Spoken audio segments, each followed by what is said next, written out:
Chairman প্রার্থী হিসেবে আলোচনার কেন্দ্রবিন্দু নোমান আহমদ। নবীগঞ্জ উপজেলার ৩ নং ইনাদগঞ্জ ইউনিয়নে চেয়ারম্যান পদে প্রতিদ্বন্দ্বিতা করতে চান মাওলানা মনোহর আলী শিক্ষা ও সেবা ফাউন্ডেশনের প্রধান পৃষ্ঠপোষক, তরুণ সমাজসেবক, শিক্ষানুরাগী স্পেন প্রবাসী নোমান আহমদ। তাকে ঘিরে এলাকার তরুণদের মধ্যে চলছে উৎসাহ উদ্দীপনা। নতুন প্রার্থী হিসেবে ভোটারদের মধ্যে যথেষ্ট সাড়া ফেলেছেন নোমান। স্থানীয় সূত্রে জানা যায়, মেধাবী এই তরুণ সমাজসেবক মানুষের সঙ্গে সরাসরি যোগাযোগ বজায় রেখে নিজের প্রার্থিতার বার্তা পৌঁছে দিচ্ছেন। অসহায় ও দুস্থ মানুষের পাশে দাঁড়ানো, তরুণদের উন্নয়নমূলক কর্মকাণ্ডে সম্পৃক্ত করা এবং জনকল্যাণমূলক নানা উদ্যোগ গ্রহণের মাধ্যমে ইতোমধ্যে এলাকায় একটি ইতিবাচক ভাবমূর্তি গড়ে তুলেছেন। তরুণ নেতৃত্ব হিসেবে তিনি ইতোমধ্যে ইউনিয়নের বিভিন্ন ওয়ার্ডে গণসংযোগ শুরু করেছেন। ঘরে ঘরে গিয়ে ভোটারদের সঙ্গে মতবিনিময় করছেন এবং উন্নয়ন পরিকল্পনা তুলে ধরছেন। এদিকে প্রার্থিতা ঘোষণার পর ইউনিয়নের বিভিন্ন শ্রেণীপেশার মানুষের মধ্যে আলোচনা ও আগ্রহ সৃষ্টি হয়েছে। জনমতে তরুণ প্রার্থী হিসেবে নোমান আহমদের অংশগ্রহণে নির্বাচনী সমীকরণে নতুন মাত্রা যোগ করতে পারে। তিনি বলেন, আসসালামু আলাইকুম রহমতুল্লাহ। আর আপনার প্রশ্নের পরিপ্রেক্ষিতে আমি এটাই বলতে চাই, আমি নোমান আহমদ, কাকুরা করিমপুরের মরহুম মৌলানা মনোহর আলী সাহেবের দ্বিতীয় সন্তান। গত বছর থেকে আমরা রেগুলারলি সিদ্ধান্ত নিয়েই আল্লাহর উপরে ভরসা করে আমরা মাঠে নামছি। জনগণের দোরগোড়ায় আমরা যাওয়ার চেষ্টা করছি। প্রত্যেক ডোর টু ডোর আমরা যাচ্ছি, প্রত্যেক গ্রামে গ্রামে আমরা সবার সাথে মত বিনিময় করছি। আল্লাহর উপরে ভরসা করে আমাদের কিছু প্ল্যান পরিকল্পনা আমরা সবার সামনে উপস্থাপন করতেছি আলহামদুলিল্লাহ। এর মধ্যে অন্যতম হচ্ছে যে আমরা জানি একটা গতানুগতিক সিস্টেমের নির্বাচন আমাদের এলাকায় গত কয়েকটা লাস্ট টার্ম থেকে আমরা দেখতে পাচ্ছি আশানুরূপ নেতৃত্ব বের হয়ে আসতেছে না। এটার পিছনে অন্যতম একটা কারণ হচ্ছে অনেক অবৈধ কালো টাকার ছড়াছড়ি। এই কালো টাকার ছড়াছড়ির মাধ্যমে যারা শুধুমাত্র বিত্তশালী তারাই শুধু নির্বাচনে প্রার্থিতার জন্য যোগ্যতা দেখাতে পারে। শুধুমাত্র আর্থিক সচ্ছলতার কারণেই অন্যান্য যে যোগ্যতার দরকার, শিক্ষা দীক্ষা এবং অভিজ্ঞতা এবং সততা, নিষ্ঠা, ন্যায়পরায়ণতা, এই জিনিসগুলো আমরা একটু হইলেও অনুপস্থিত আমরা লক্ষ্য করতেছি। যার কারণে আমার বিশ্বাস, আমার সাথে আমার মনে হয় আমাদের ইনাদগঞ্জবাসী একমত হবেন যে আমরা কাঙ্ক্ষিত নেতৃত্ব বাইর করে আনতে পারতেছি না, যেটার ভুক্তভোগী আমাদের সম্পূর্ণ ইনাদগঞ্জ ইউনিয়নের একেবারে আপামর জনসাধারণ। প্রত্যেকটা জনসাধারণ আমার মনে হয় স্বীকার করবেন যে আমরা কাঙ্ক্ষিত নেতৃত্ব না পাওয়ার কারণে আমরা ইউনিয়নবাসী আমরা অনেক সুযোগ সুবিধার থেকে বঞ্চিত। রাস্তাঘাট, অবকাঠামোগত উন্নয়ন, নাগরিক সুযোগ সুবিধা, ন্যায় বিচার, মাদকের ছড়াছড়ি সহ অনেক বিষয়ে আমরা ভুক্তভোগী। আমরা এগুলা থেকে মুক্তি চাই। আমি আলহামদুলিল্লাহ আমরা আশা করতেছি আমাদের সুনির্দিষ্ট পরিকল্পনার ভিত্তিতে আমরা আগাচ্ছি। আমরা বিশেষ করে যদি আমরা কালো টাকার ছড়াছড়ি থেকে যদি বের হয়ে আসতে পারি, আমার বিশ্বাস ভবিষ্যতে যোগ্য নেতৃত্ব এখান থেকে বের হয়ে আসবে।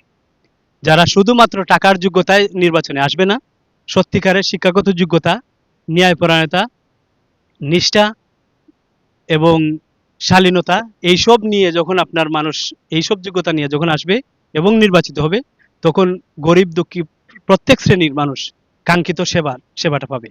আমার বিশ্বাস যে সরকার থেকে যে সব ছোটখাটো সুবিধাগুলো আসে, পাশাপাশি আমরা যদি সততার যে সততাই সর্বোৎকৃষ্ট পন্থা আমরা জানি, আমরা এই মূলধনটা যদি আমরা ব্যবহার করতে পারি, তাইলে অল্পতেও আমরা বরকত পাবো ইনশাল্লাহ।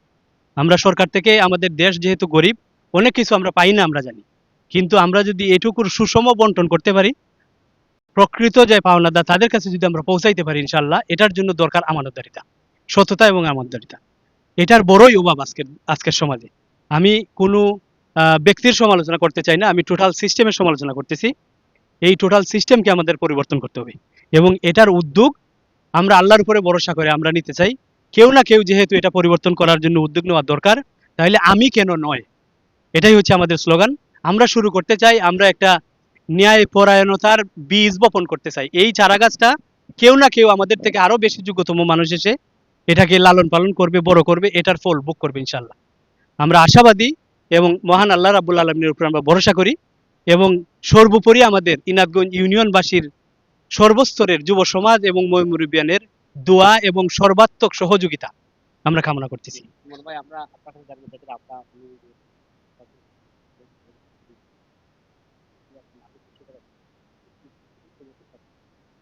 আলহামদুলিল্লাহ আমরা যথেষ্ট সাড়া পাচ্ছি।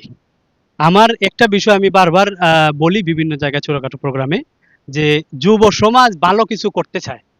এটা অতীতের নিকট অতীতের বাংলাদেশের আমরা পরিবর্তন থেকে দেখতে পাইতেছি যে যুব সমাজের মাধ্যমে এমন কোনো পরিবর্তন নাই যেটা সম্ভব না। সব থেকে বড় পরিবর্তনের সাক্ষী হচ্ছে এই আজকের প্রজন্মের যুব সমাজ। তো আমরাও পরিবর্তন চাই। আমরা গতানুগতিক সিস্টেমের গোলাম না হয়ে আমরা পরিবর্তন চাই। আমরা চাই আমাদের অধিকার ফিরে পেতে। তো এই অধিকার পাওয়ার জন্য আমাদেরকে প্রশ্ন উঠাইতে হবে। আমাদের সমাজের মধ্যে আমাদের নেরেটিভ তৈরি করতে হবে। আমাদের গতানুগতিক সিস্টেমের দামাচাপার রাজনীতি আমরা করতে চাই না। আমরা পজিটিভ রাজনীতির মাধ্যমে কারো সাথে শত্রুতা নয়, সবার সাথে বন্ধুত্ব, এই স্লোগানকে সামনে রেখে আমরা আগাইতে চাই। আমরা কারো সমালোচনা নয়, আমরা আমাদের যতটুকু যোগ্যতা আল্লাহ তাআলা আমাদেরকে দিচ্ছেন এবং আমাদের অতীত অভিজ্ঞতা এগুলাকে কাজে লাগাইয়া আমরা সমাজের প্রত্যেকটা জনসাধারণের কাছে আমরা বলতেছি যে আমাদেরকে আপনারা যদি যোগ্য মনে করেন তাহলে আমাদেরকে আপনারা নির্বাচিত করবেন ইনশাআল্লাহ। আমি এটাই বার্তা দিতে চাই যে ঘুরে ফিরে একটাই কথা, যে আমাদের শিক্ষা খাত আছে, চিকিৎসা খাত আছে, কৃষি খাত আছে, মৎস্য খাত আছে। আমার বিশেষ করে এই সব আলাদা আলাদা খাত নিয়ে মাদক সেক্টর যেসব মাদকের সয়লাভ এগুলার বিরুদ্ধে দাঁড়ানোর দরকার আছে। আমরা আমাদের ব্যক্তিগত উদ্যোগে আলহামদুলিল্লাহ শিক্ষা খাত নিয়ে কিছু কাজ করতেছি। আমাদের ইউনিয়নবাসী কিছু জানেন, আমাদের মৌলানা মনোহর আলী শিক্ষা ও সেবা ফাউন্ডেশনের মাধ্যমে আমরা কিছু কাজ করতেছি। চিকিৎসা, কৃষি খাত নিয়ে আমাদের সুনির্দিষ্টভাবে পরিকল্পনা আছে। ইনশাআল্লাহ আমরা নির্বাচনী ইশতেহারের মাধ্যমে আমরা এগুলা ঘোষণা করব এবং ওয়ান টু ওয়ান আমরা একটু একটু করে বলতেছি আলহামদুলিল্লাহ। এখন সময় সংক্ষিপ্ততার কারণে আমি এগুলা বিস্তারিত বলবো না। ইনশাআল্লাহ আমরা নির্বাচনী ইশতেহারের মধ্যে এগুলা সুস্পষ্টভাবে আমরা এগুলা সামনে নিয়ে আসবো। আমরা কৃষি খাতের জন্য ছোট্ট একটা কথা বলতে চাই, সেটা হচ্ছে আমাদের পরিকল্পনা হচ্ছে অগ্রহায়ণ মাসে আমরা যে ধান তুলি সেটা হচ্ছে আল্লাহ প্রদত্ত পানির মাধ্যমে, সেচের মাধ্যমে।